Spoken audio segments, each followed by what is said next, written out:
Understand something, plain and simple. To me, Abigail was a delicious poison, an intoxicating, overwhelming poison. Yowie wowie! That felt good!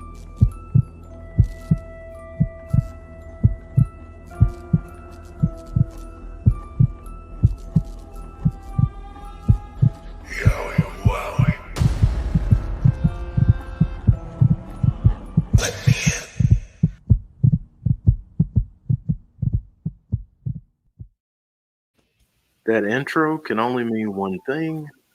It's a Monday, and you know what that means. It is time for another episode of Abby's Window, and we've got a special edition of Abby's Window this evening.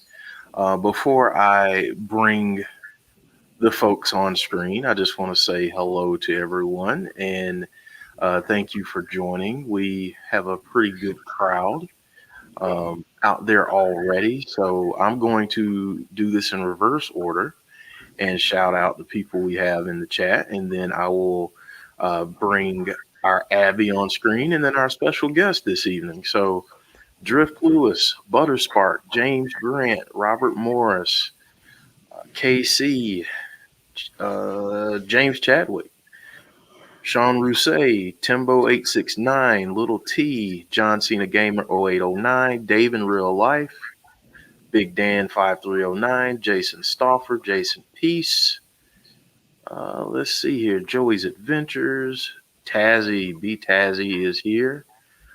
Texas Razzling fan. Sorry, Jody, I didn't mean to cut off your excitement there.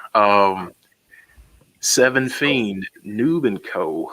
Moda, I think Moda Alert, Magic Banana 409. So Mikey Mayhem, what's up? Cult of Wyndham 83. Tazzy's already talking about Peaches. Benjamin McClendon. Yeah, I think that's it. I think we are good to go. So welcome everyone. We're here. We're on screen. Absolutely. And we have the man with us that I avoided his last name. Like so many things you try to dodge. Sean Suslowicz. Sean, thank you for joining us this evening. Thank you for having me. I'm grateful. I appreciate it.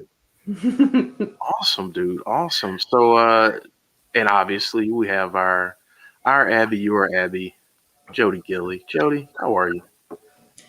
I'm tired today. Tired. Yeah.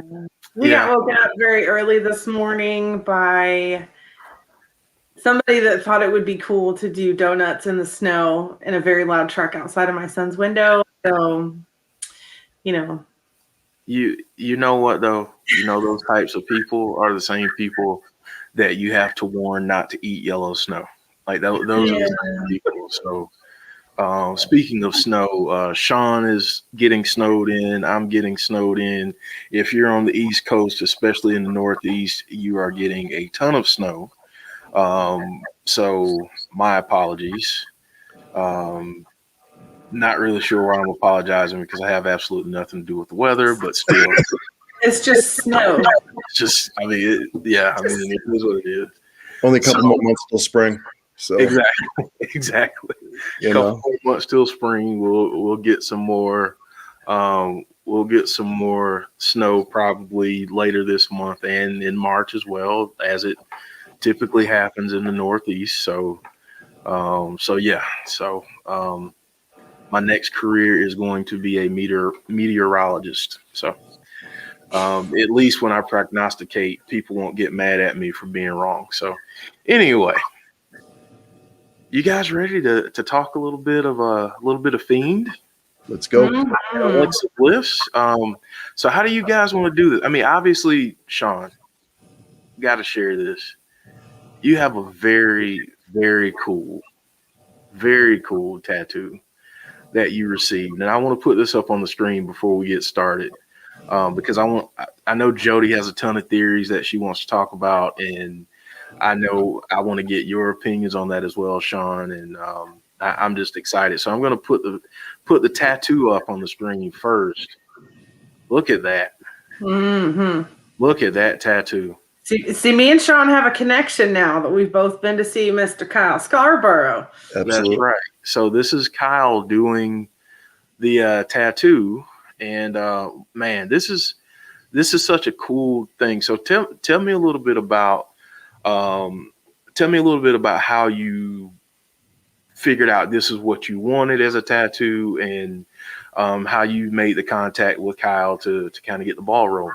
So first off, like my son and I only see him every other weekend, and my son and my daughter. And the first real sport that Sean Jr. got into was wrestling, because because of the pandemic, there was no other sports on, and he's 7, so the first thing we really got into together was wrestling.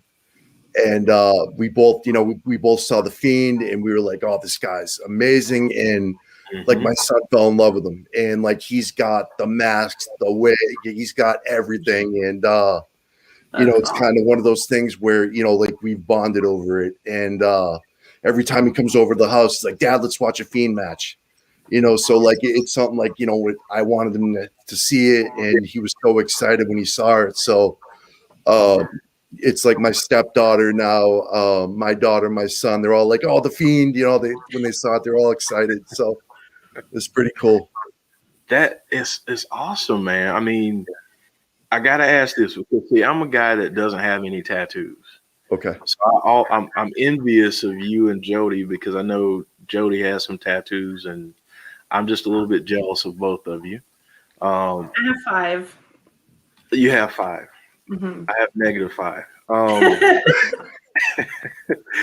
I mean, pain wise, especially that spot on the body. How was that? It was brutal, to be honest. On the leg, I mean, I'm covered, and I work in corporate America, so I constantly have to stay covered up, which could be brutal in the summer. But this was, like on the inside of the thigh, hurt pretty bad. But I mean, it just goes numb after a while, and you just get used to it. But like I said, it was worth it. It was worth every second. Just getting a chance to talk to Kyle. He was so nice. One of the nicer people I've ever met. So yeah, he's really cool. And like I told him, I was grateful for him taking the time to do that for me. And because of the connection with my son and everything. So yeah, that's awesome. And I know Jodie, like you said, you guys have a special bond now that you share. He's a class human being. He's just a really nice guy. And, I was extremely nervous going into his shop just because I knew that he had done that tattoo on Bray's hand and, the original artwork for the Fiend. And I didn't know what to expect going into, I know he's done a ton of tattoos for Randy Orton. Like, I was really nervous going into his shop. And we were just talking about this earlier. It's in like a 2-story building, and the regular tattoo shop is on the bottom, and Kyle's got his own like studio on the upper level. So you walk in and you tell him that you're there to see Kyle, and they're like, oh, he's upstairs going up. And you go upstairs and it's just like this massive studio that's all his, and it's all, his, perfect little space. It's amazing. And then, because he knows I'm a big Bray fan, the first thing he says, he's like, all right, sit in that chair. Bray's ass has been in that chair. And that just immediately ice was broken. And here sat the bottom of one Bray Wyatt rotunda. Yeah. We during the whole session, we watched the entire Undertaker: The Last Ride series. Oh, So that made the time go by. Mm-hmm. We watched a lot of old Bray matches. So we were back and watching, I think at one point we watched the Shield versus the Wyatt family. And so we were just going back and watching all kinds of old stuff. And he's awesome. An awesome guy. No, I told him, I'll be back for the next mask. Well, you know what, Sean? That's a perfect segue. Right. It's almost as if you watch this show a lot. Just a little bit. All of our shows. I know. We love our segues. So obviously a lot of people. Well, let's go here first. We had Alexa in the Rumble. She wasn't in there very long. Jodie, give us your thoughts about Alexa's brief stay in the Royal Rumble last night. I think my biggest opinion on it is, we can expect things and want things as much as we want to, but I think having anything major happen with the Fiend or with Alexa Bliss would have overshadowed the whole night. And for as special as that was for Bianca Belair and Edge to win the Royal Rumbles, I think it just would have taken that spotlight away from them. And I think it was a smart move not to. I agree. But I mean, I definitely think it, Pandora's box might have been opened a little bit by Miss Rhea Ripley. Yeah, I agree. That opens up that whole storyline now too, and obviously the storyline with Randy and Edge can continue a little bit. And as much as we love Bray and Alexa, you can't put all your eggs in one basket. They have to show that they will be okay, and can put on a decent show without them being the main focal point. Right. I think they did. Yeah, Sean, give us your thoughts on that last night. So number one, I'm not an NXT guy. I usually stick to Monday and Fridays. I gained a lot of respect for Rhea Ripley last night. She's unbelievable. and now like I want to go check her out on Wednesdays. It's pretty cool. Watching Edge last night was special. It was amazing. Like I just knew, like, I mean, he just to see him win was pretty awesome. And you knew Randy was going to come out at the end. Like I just had a gut feeling that he was going to come out. Oh yeah. And it was just him left in the ring, and I'm happy that Edge threw him out. And I was still waiting for Bray once Randy was on the side of the ring for Bray to come out. But like I get it. Like I get why they did that, and it was Edge's moment. So it was pretty cool. Absolutely. And the same for Bianca. Like that was Bianca's moment, and anything with Alexa would have just taken that away. And Bianca deserves every single bit of that. So proud of her. Yeah, I'm still buzzing about that, because that's such a huge moment in wrestling history. Like forget WWE history. We're talking about wrestling history as a whole, and that's such a huge moment, and it says a lot. So everybody loves her too. I mean, you see like the elation from all the other wrestlers like Big E and I forget who it was, but she was like hugging someone backstage, and they were just her crying. husband. Oh, was her husband? It was her husband. It was amazing, just to see like the pure joy from her, which was awesome. Yeah, so excited. So Jodie, obviously, the point at which Alexa was eliminated was we started to see, and let me actually shout out some more people before I get to that, because I am so curious to hear what you think about this. You talked about it a little bit, but I want you to go into greater detail. We've got Joe here. Howdy, Joe. Thank you for joining us. Shane Lowkey, Gust. Let's see who else. Sapphire. Matt, the Misfit. Marcus Ryan. Okay. So obviously when Alexa was eliminated, the light started to go out, and we were about to get that change in which she probably would have just wrecked everybody and left. Exactly.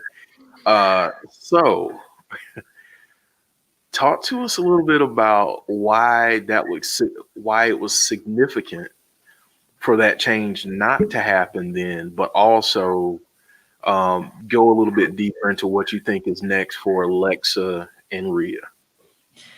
Here's what I think about Alexa, and this kind of goes into the mirror theory I'll talk about later. Alexa's dark side is very calculated. She's very careful. She's very motivated by different things than the Fiend is. The Fiend is very, I'm trying to think of the right word, impulsive.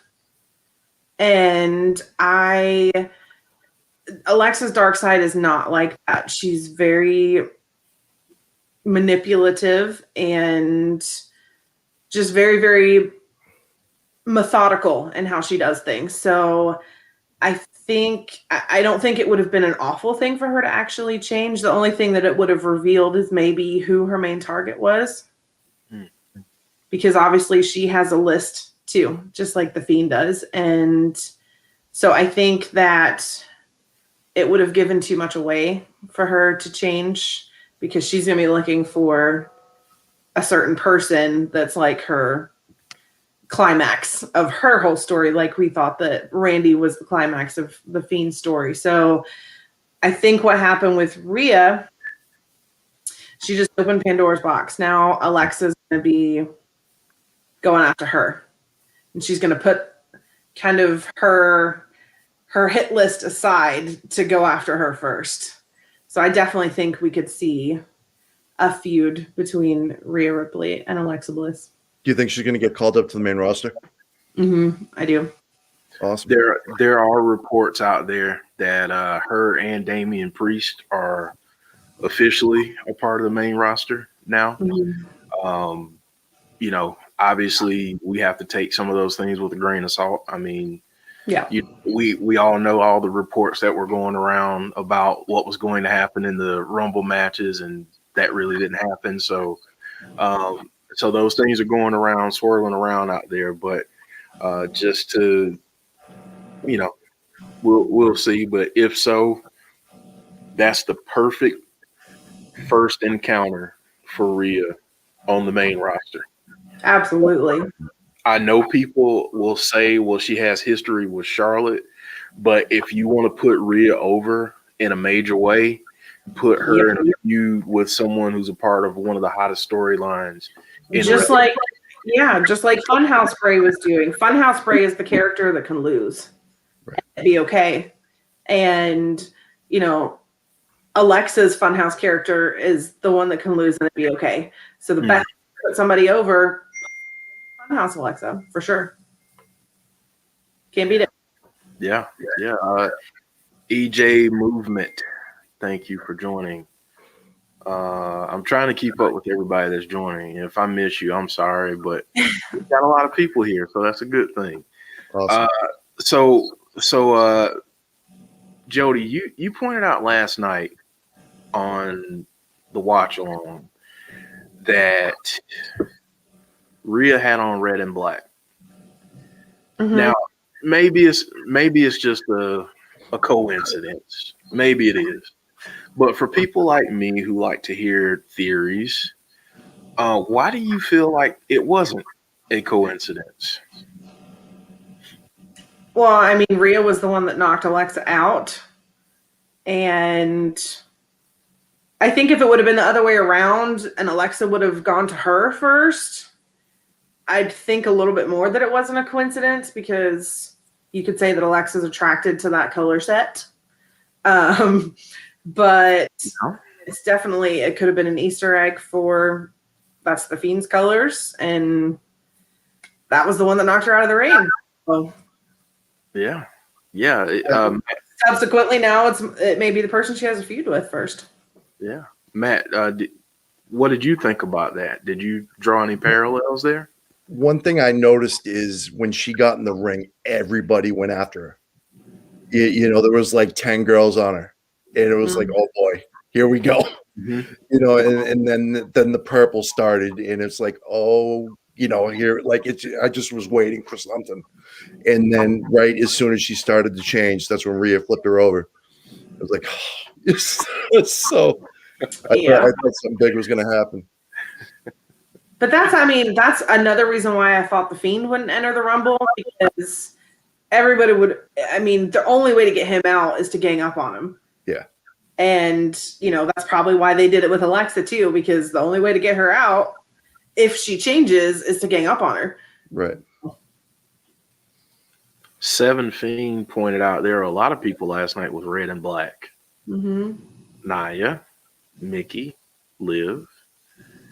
I don't think there's a coincidence that everybody just said, you know what? Let's go after the smallest person probably in the ring and try to get her out. Mm-hmm. Because, I mean, the thing is, like with Alexa being what she is right now, I mean, it just says so much about the character work, in my opinion, that, she's seen, even though she looks like she does in stature, she's seen as this huge, huge threat. Yeah. So it's such a great thing to see. So obviously, elephant in the room is that we didn't see the Fiend last night. We didn't see Bray Wyatt. And for some people were upset about that. They were saying, oh man, I can't believe it. We hadn't seen the Fiend since, this time. And, he should be back by now and all these things. So Jodie, I need you to be the voice of reason. I need you to be the voice of logic. Tell people why they should just pull an Aaron Rodgers and RELAX. Relax. Well, I mean, people generally don't listen to me, but But they need to. So you go ahead and they yes, they need to. So go ahead and you say what's on your mind, and yes, go right on ahead. like I said, the Fiend coming back at that particular pay-per-view, there's several reasons why I don't think he came back. A, it would have taken the spotlight away from the people that really deserved it. Not that Bray doesn't deserve it, but that pay-per-view was about those two people, obviously. And it would have overshadowed all of that. If Bray comes back with this new character, you're like, oh my gosh, that would have been the only thing that you remembered. Because he's the biggest draw for WWE right now. And another reason why is I think, it goes back to that old adage of long-term storytelling. You can't snap your fingers and get what you want when you want it. It's just, you're going to have some patience with this. And, Kyle said it, Jason said it, Jesse said it. Everybody that we've talked to that knows Bray has said the same thing. You guys haven't seen anything yet. Like, just relax. Just give it some time to percolate and stew and build that anticipation, because it's just going to be so much fun if you do. And actually, I was listening to a podcast earlier, and he kind of said the same thing. If you get into these battles and stress out about things that really in the long run will not matter, because once we see the big picture, we'll be like, oh, well, we didn't, let's not forget day after Hell in a Cell, everybody was saying the same thing. How could you not have the Fiend on Hell in a Cell? And what happened? He came back like the next night. So Bray is also much, much, much more intuitive than we give him credit for. So I have no doubt that he knew what everybody was saying. He knew that everybody was like, oh, the Fiend's going to come back. He's so excited, myself included. And I'm sure he was just sitting there laughing, because he is going to do the unexpected. Mm-hmm. If anybody wants him to come back at Royal Rumble, he's not going to come back at Royal Rumble. He's going to show up. I don't even think he would show up tonight. He's going to show up on some random Raw, because he's going to do what's the unexpected. He loves those jaw-dropping moments, and he's so good at them. So you just got to trust the process.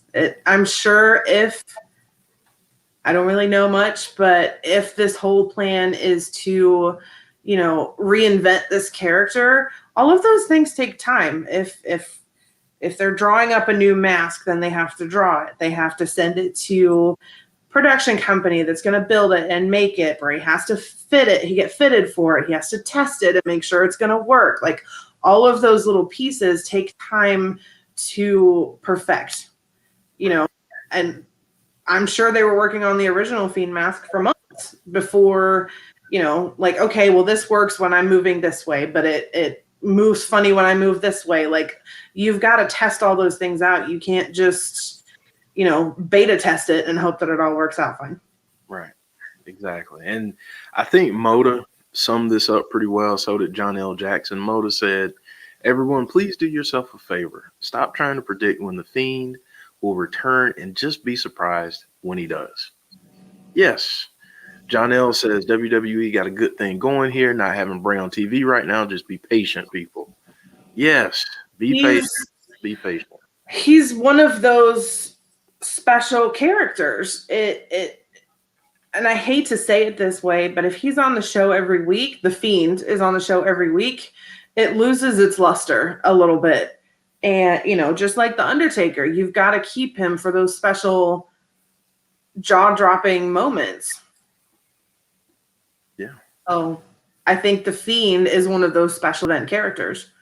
Not special event, but special moment characters. That's why you have Bray that can be there whenever, and now you've got Alexa that can be there whenever, so that Bray can take time off, then Alexa can take time off. Alexa's getting married. Like, she's going to want to take some time off to go on her honeymoon, and then Bray will be the one taking care of all that. It's such a good dynamic between the two of them that allows the story to continue going when the other one's not there. Yeah. Sean, what give us your thoughts on the Fiend not being there last night, and just kind of along those same lines. What do you think about all of this? just to bump off what Jodie said, I completely agree with what she said. Like, remember, maybe I don't know if it was like 2 months ago when that whole thing with Strowman, the Fiend like was doing shows on SmackDown fighting KO, and when we're used to him doing like attacks and sneak attacks, stuff like that. Like he went in the ring with Vince and stuff like that.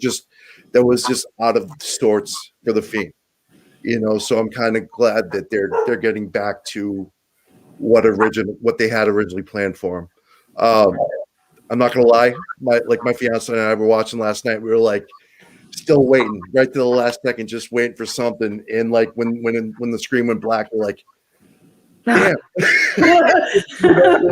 Like, I can't believe the show, stuff like that. But we realized it's just, it's gonna happen eventually. Just can't go like every Raw just waiting. Oh, is he gonna come tonight? But like everybody else is saying, it's gonna happen, and it's gonna be worth the wait because it's gonna be awesome. Yeah. I think if you spend all your time stressing about when he's gonna come back, you're going to miss everything else. Yes, Bray is the biggest draw and he's the one that we love the most. But, if you spent that entire pay-per-view waiting for the Fiend to show up, you missed that amazing match between, KO and Roman Reigns. Amazing match between Carmella and Sasha Banks. You missed the amazing Women's Royal Rumble because all that's in your head is, oh my gosh, the Fiend going to come back and you're going to miss everything else. Mm-hmm. Yeah. Yeah, and I said this too last night, but I think that in these times, one of the things that I feel Raw has been missing is a build that isn't so top heavy. Everything below the main event scene needed to be built up. And what we saw in the Rumble last night, in the men's and women's Rumble, is that we have storylines now that WWE can actually put some things behind now and use those to build up the mid card and the lower mid card to add some different flavor to a show that desperately needs it. So yeah, I definitely, I'm loving this right now. The one thing that I'll say too is that I thought that WWE was going to rush it. I thought they were going to bring him back last night. And because of the fear of the fan backlash, it's been a month and a half. Where is he? That kind of thing, or however long it's been. And I'm really glad that I was wrong. Really glad that I was wrong. And I got to give. Go ahead. Do you remember when this whole feud with Randy started, and all of us were sitting here going, "It's too soon. It's too fast. It's too soon. It's too fast. Why are they doing this now?" And now I feel like I need to put my foot in my mouth.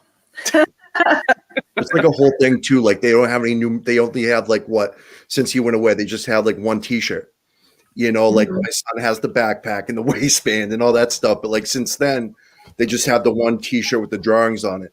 So there hasn't been much. Like since he's gone away, there really hasn't been much of anything as well. So there will be. When he comes back with a different mask, there will be an influx of merch. For sure. So I'm glad you said that, Jodie.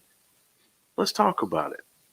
Let's talk about it. Let's talk about what this reincarnation may possibly look like. And I know that you shared with me and you shared with others some theories that you have in terms of some parallels. So I just want to turn it over to you and let you just you throw it out there, because this stuff excites me. So go ahead. So I've got 3 theories, 3 pretty big theories. I still think when he comes back, I'm getting like Freddy Krueger-ish kind of vibes. But the big one, and is an unintentional parallel, I'm sure, of what Kyle posted when he posted an artwork of the Fiend and put a quote up from the King in Yellow. And so I started doing some digging on this King in Yellow, and it's kind of a collection of books. And there's different stories within it. One of them is called The Mask. One of them is called In the Court of the Dragon. And there's another one called The Repairer of Reputations, which immediately I was like, well, that's kind of odd. It's a nice little parallel, just the title, because that seems to be what Bray and the Fiend is doing, is, altering the past and repairing some reputation. So I started to dig into the plot of The Repairer of Reputations, and it's basically about this guy who has a personality change after he falls off a horse. And he kind of has these two good side, bad side, inner demon kind of thing. And, the more you read about that story, you're just sitting there going, wow. And the overarching thing of the story is that the King in Yellow is actually, it's portrayed as an illegal play within the book. And if you actually read the play, it's supposed to haunt you and completely change you as well.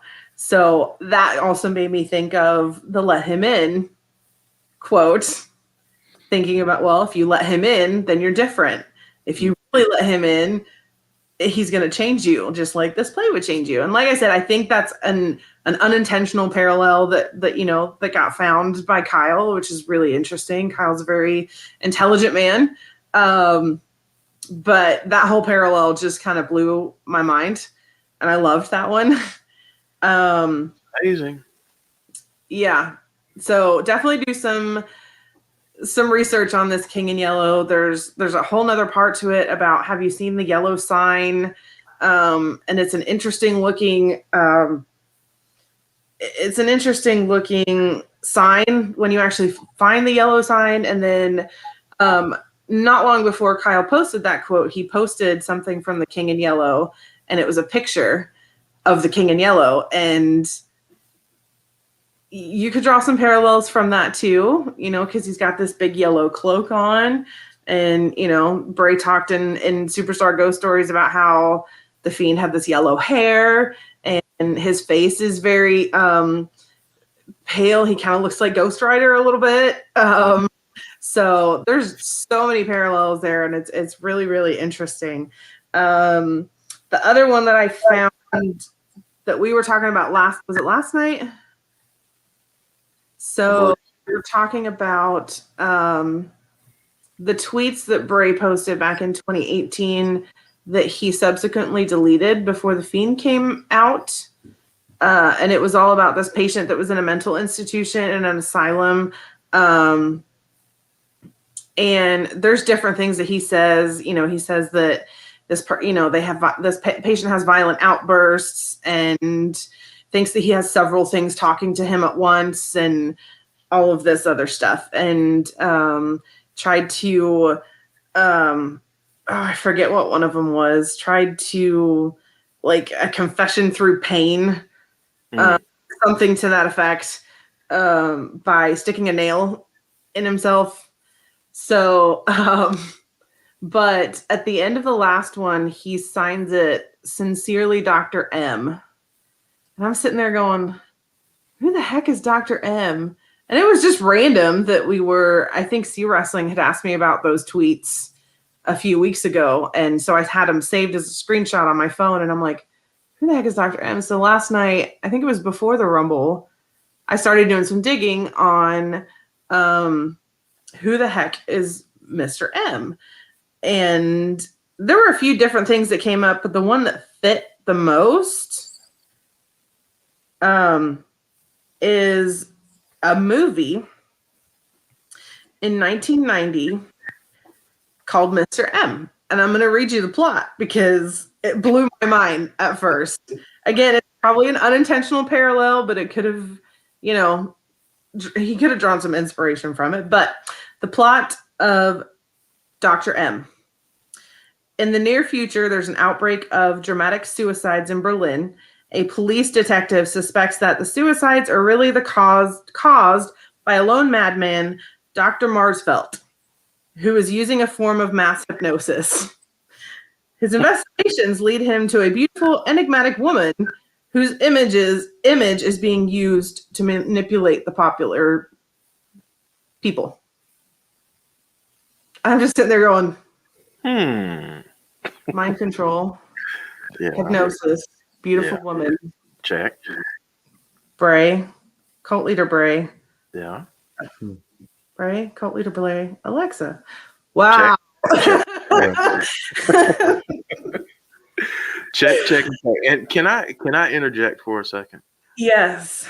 Because I want to say something, and I feel like it needs to be said, and then I want to ask Sean, because I got to get a live reaction other than my wow,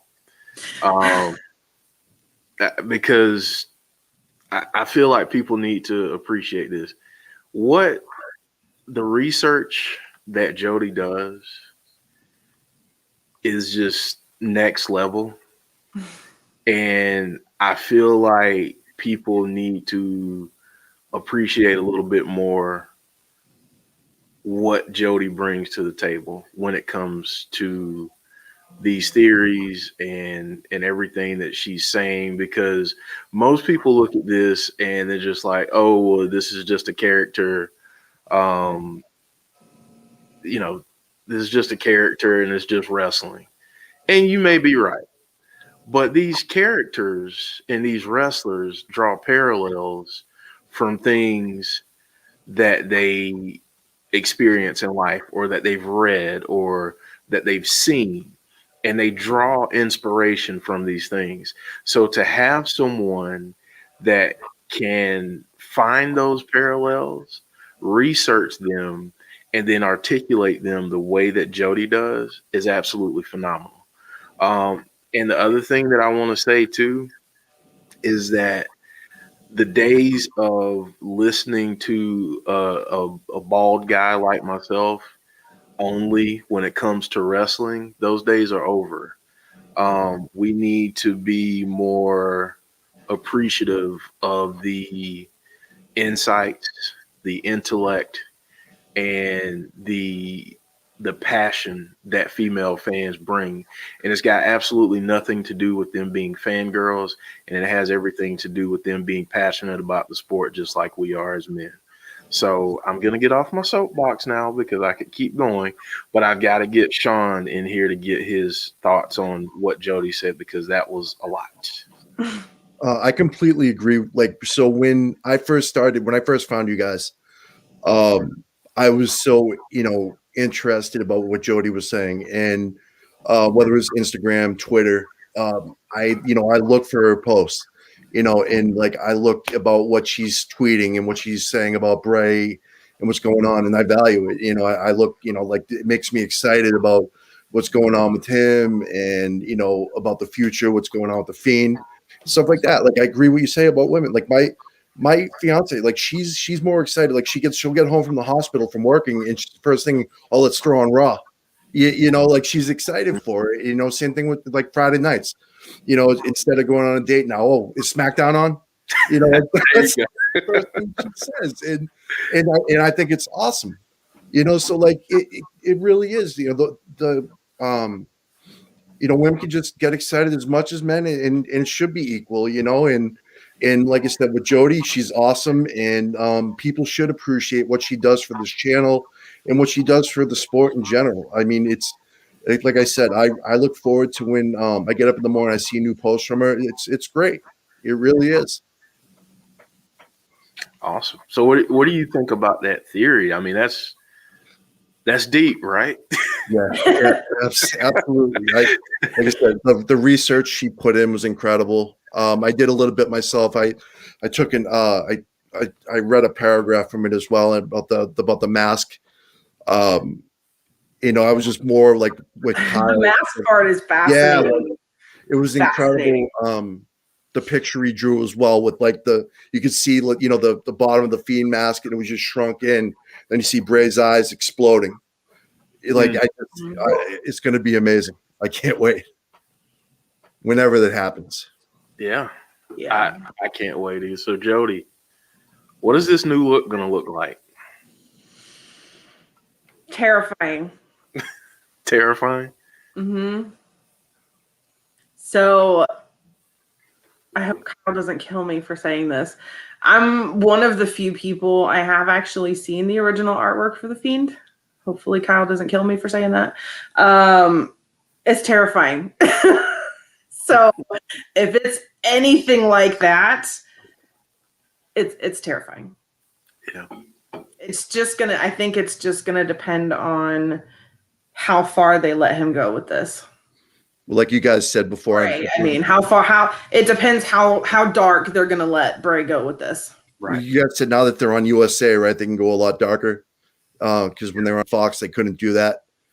So now that he switched over, he can go a lot further than he would have been able to with Fox. Mm-hmm. Yeah, for sure. Now, Matt, I know Matt had a theory about Mephistopheles. Can you put that back in there, because I lost that? But that, I think that actually, like you said, means devil. The translation. So, Mephistopheles is a word for the devil. Is also called Mr. M, which I initially did think of at first, but I also know that Bray is very intentional in what he says, and he very specifically said Dr. M, which is why I kind of went away from it. Okay. So He says is known as the devil and known to seduce. mm-hmm. Okay. Yep. I'm mind blown. I mean, I'm not even gonna lie. I'm mind blown. You haven't even heard my mirror theory yet. Well, go ahead. I'm gonna shut up and let you share your mirror theory, because I have heard a little bit of it. You have heard it with me, but you need to share it with the rest of the listeners so they can be as mind blown as I was. So my favorite theory, Bray theory to date, is this theory of reflections. So if you look, and I'm just talking appearance wise, I'm not talking about personalities. So Bray and Alexa are mirror images of one another. And if you think about a mirror, it's your reflection. So it's not the same as how you are, how you would see it. It's a reflection of you. And if you look at Funhouse Bray Wyatt, he's dressed smarter. His hair's in a bun. You know, he's more polished looking. He's got nice shoes. He's got the nice sweater. You know, he's got nice pants on. He's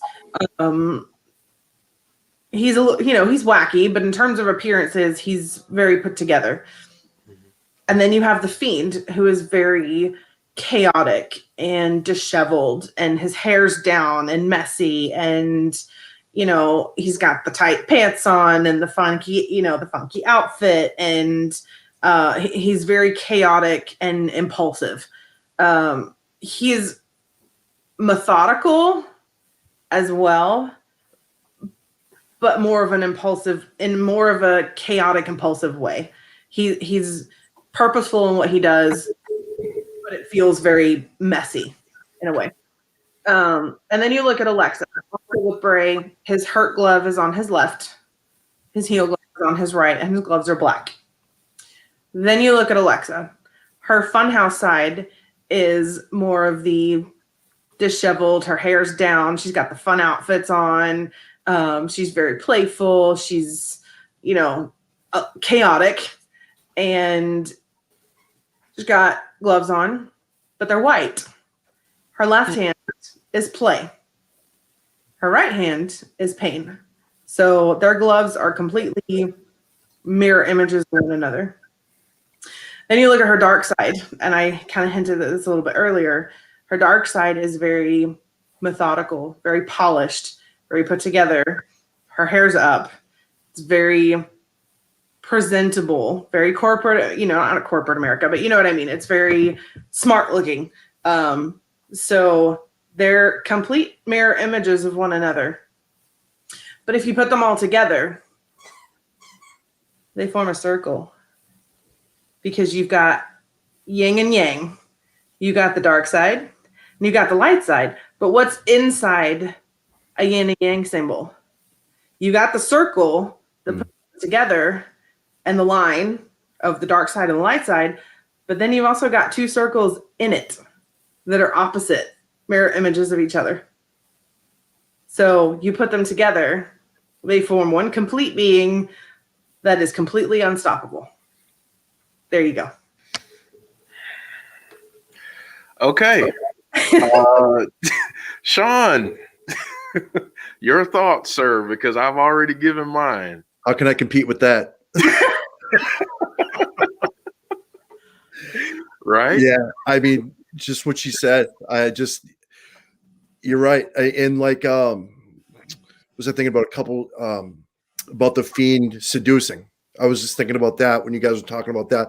Remember when he put his heel glove in front of her, and then he went just like that? I kind of thought that, in a way, was seduction. You just kind of get her to transform.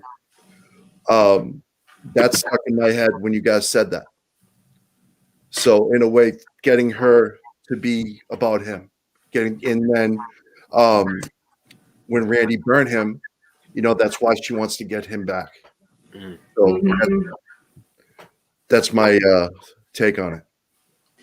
I think with and I don't remember who I talked to about this last night. It might have been C Wrestling. I think the reason that Alexa was trying to get Randy to hurt her is because last time Bray came to her rescue, literally took her away in his arms. So I think she was trying to draw him out. Kind of that damsel in distress. Yeah. Oh my gosh, she's going to hurt me. Come and rescue me. So I think she was trying to draw him out. She was trying to get him to come back and rescue her again. And then when he didn't do it, she put herself in a position to push the envelope, keep pushing, keep pushing, keep pushing, keep pushing until Randy does something to draw the Fiend out, which has not happened yet. He did do the RKO, but the Fiend didn't come out to rescue her. So maybe him being burned alive changed him a little bit too, as well. Maybe he doesn't want to rescue her anymore.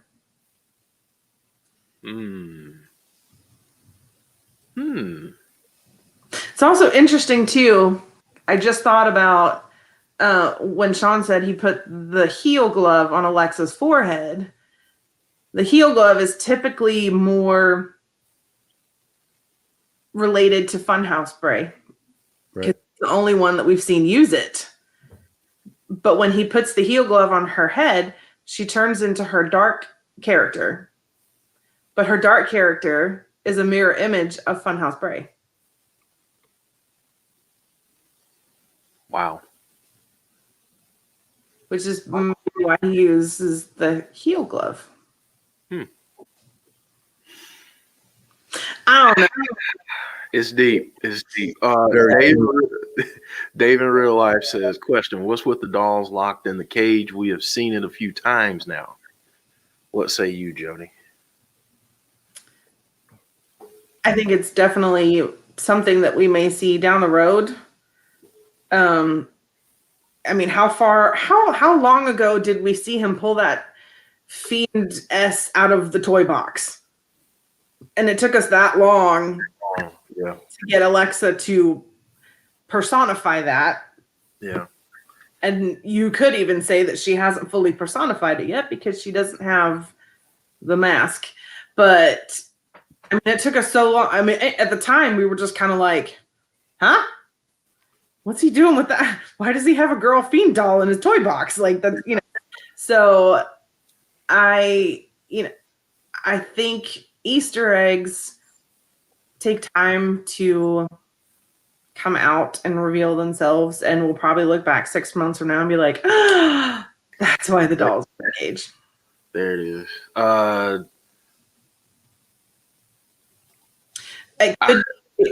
mean, I thought at first my initial knee-jerk reaction was that Randy was going to kidnap Alexa, and it was symbolic for that.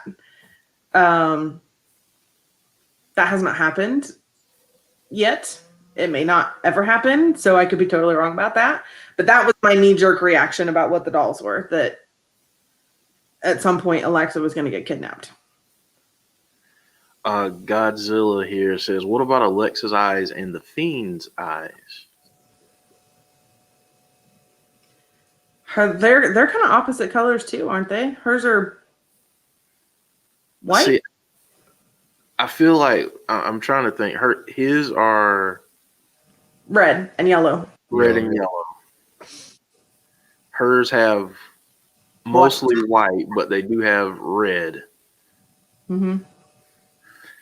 Okay, see, there we go. We're talking this stuff out. Joe is in the chat. Breaking news: apparently, Edge is going to be on Raw. Cool. I know that some people were saying that. I know that some people were saying that there's a possibility that Randy could possibly somehow take the belt off of Drew between now and Mania.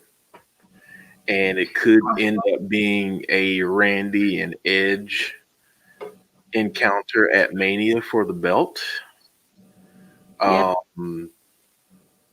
Do we think the Fiend would play into that at all? Oh, I think that's highly possible. Well, the Fiend and Drew worked together, right? They did. So maybe Edge and the Fiend would work together against Randy. That's also very highly possible. Right. Wow. So Edge had a little bit of that darkness to him back when, back in the day. So I think that could be very possible.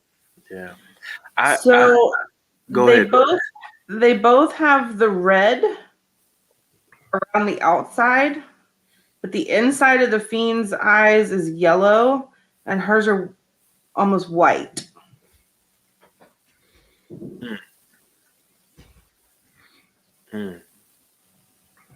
But they both have the red outline. Gotcha. I also think her pupils are bigger than his. Than his. Or maybe it just looks that way because it's white. I don't know. Sapphire has a theory. I know she is a lover of retribution, and this could possibly happen at some point.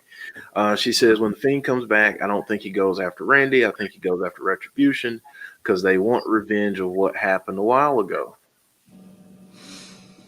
I think there could definitely be something down the line between him and Ali. Mm-hmm. Remember, Ali was the hacker. And on one of his segments, there was a video screen of the Fiend in the corner. There was, yeah. Mm-hmm. So I definitely think that could be something that comes down the road. Yeah. I think it would definitely be an interesting matchup for sure. I would like to see Ali go not back to being the hacker, but I would like to see him bring more of that into Retribution. I think that's probably the missing link. If they could tie that in somehow, yeah, and they could end up being like they could be the truth seekers of the WWE. And I think that was the original intent. They just they put the foot on the gas, but then took it off. Yeah, so you're kind of like, oh, you just want to push them in the right direction, like. Not right direction, but you just want to push them a little bit, like just go back to it. It was working. It was great. And then they took the foot off the gas, and you're like, bring more of the hacker stuff into it because it's like what are you guys doing? What are you doing? What are you doing? You had something good with the hacker. Mm-hmm. Elaborate on it just a little bit. Yeah, just push it a little bit. Monica King is in the chat. Thank you for joining. Matt the Misfit saying it was odd that commentary didn't mention the Fiend during the Men's Rumble last night. I think, like I said, that was because it was Edge's night. Yeah, I think so. I mean, that's such a huge moment that, my goodness, I mean, Edge winning the Rumble after everything he's been through.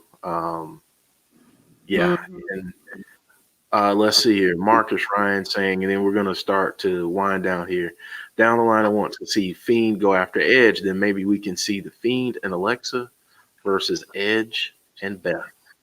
I'd be down for that. So I still I keep willing it into the universe. I want Karrion Kross and Scarlett versus Bray and Alexa. I think the internet would break. Explode. Yeah, And I may spontaneously combust. Honestly, I don't think that I could handle seeing that. I mean, at some point, it's got to happen on a Mania. Like the massive entrances, the pops. Hopefully, at that point, with fans. Mm-hmm. Joe was saying Triple H and Steph versus Fiend and Alexa. I'd be down for that too. Me too. Yeah. Rusty talking about don't flirt with Charlotte's daddy because she beat the feathers off of Lacey Evans last night. She had feathers everywhere. So, all right. So it is 6:59. And I don't want to keep folks too long here, but Sean, tell people where they can follow you on social media because you put out some good tweets. Thank you. As well, and you share some good stuff. So I want to make sure people give you a follow out there. So tell people where they can follow you and how they can get in touch with you. I'm on Instagram and Twitter at HOFbacker11. You guys are more than welcome to follow me. Just I post about I played minor league football for 9 years. I'm in 3 Hall of Fames, so I post about football and I've been getting into snowboarding lately, so I've been posting some snowboarding stuff and wrestling, obviously, with the Fiend. So give me a follow and I'll follow you back and make some new relationships. So thank you.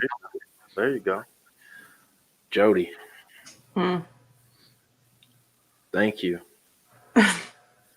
I'm serious because the theories, they're amazing. So, and I'm sure after tonight we will see some more stuff and we'll have even more to talk about next week. So, that's what's so fun about this. So, folks, thank you all for joining us. We had a lot of people tonight, good crowd. Thank you all for joining us. If you have not done so yet, let's have a like spike party. And before you go, give this video a like. If you're new to the channel, please give us a subscribe. We would really appreciate it. We're actually only 13 people away from being at 1,300 subscribers on YouTube, which if you had told me that almost a year ago, I would have looked at you and asked you what you smoked.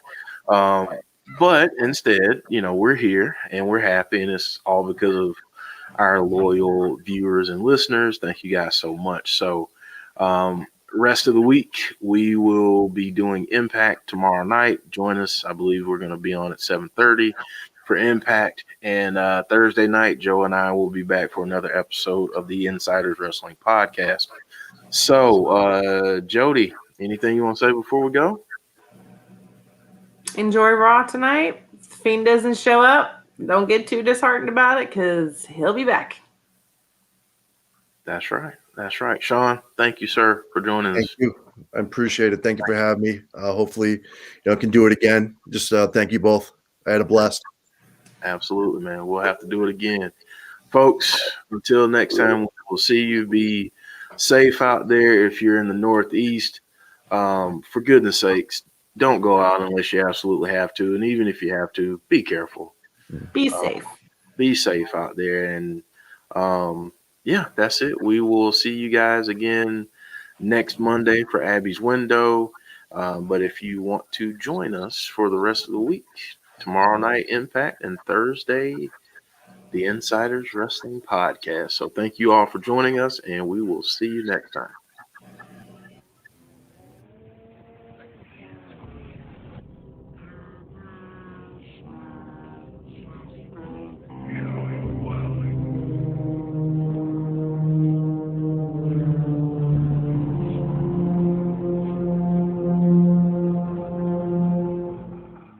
La